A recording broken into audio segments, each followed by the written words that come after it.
So para maiwasan ng heat stroke, dapat alam nyo yung early signs sa inyong mga alaga. Hi, I'm Dr. Rox TV and I am a veterinarian. Kapag sila ay naiwan sa mga mainit na lugar, they can quickly develop heat stress or even heat stroke. Una ay ang heavy panting or sobrang hingal. Makikita nyo yung paghinga nila, nakalabas na yung kanilang dila. Pangalawa, bright red tongue and gums. Halos nagko-color red na dahil sa init ng temperature na meron sa kanila.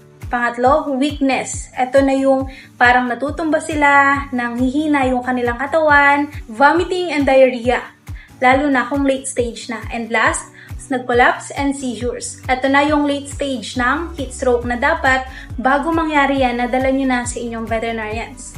Anong gagawin kapag napansin mo itong mga early signs sa inyong mga alaga? Kailangan nyo ilipat ng lugar. Kahit na nasa shaded area na yan, pwede nyo silang ipasok sa may aircon or lagyan sila ng mga electric fan. Pangalawa, bigyan nyo sila ng malamig na tubig. Huwag nyo silang pipilitin uminom dahil baka mapunta naman yan sa lungs nila.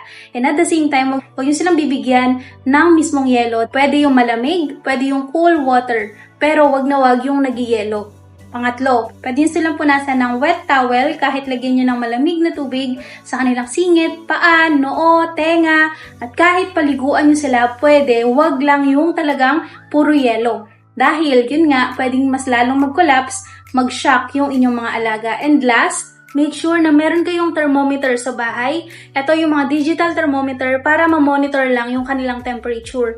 Lalo na kung sarado yung mga veterinary clinics, ang pinaka-importante na gagawin nyo ay to check their temperature. Ang normal temperature ng aso ay 37.9 hanggang 39.2.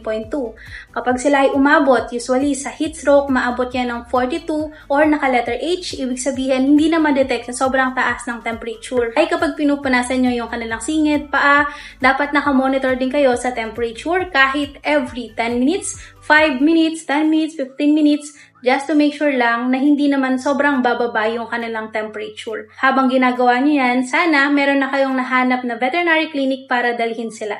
And at the same time, huwag nyo na silang ibabalik sa lugar or cage or yung pinanggalingan nila kung saan sila na heat stroke. Dahil pwede pa rin silang ma-heat stroke. Ayun lang, follow for more vet tips.